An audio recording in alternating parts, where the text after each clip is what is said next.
kilalanin natin si Hetty Green.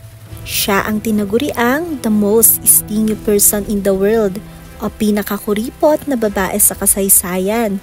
Ang kanyang yaman ay tinatayang higit sa $2.3 billion. Si Hetty Green ay ipinanganak sa Amerika taong 1835. Siya ang nag-iisang anak na babae ng isang mayamang negosyante. Nakuha niya mula sa kanyang ama ang isang kayamanan na tinatayang umaabot ng $7.5 million.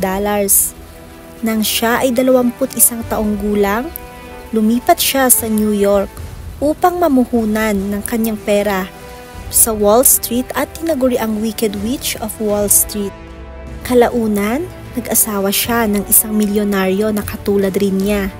Ngunit sa kabila ng yaman na mayroon, namuhay pa rin siya sa mga tira-tirang cake at sirang biskuit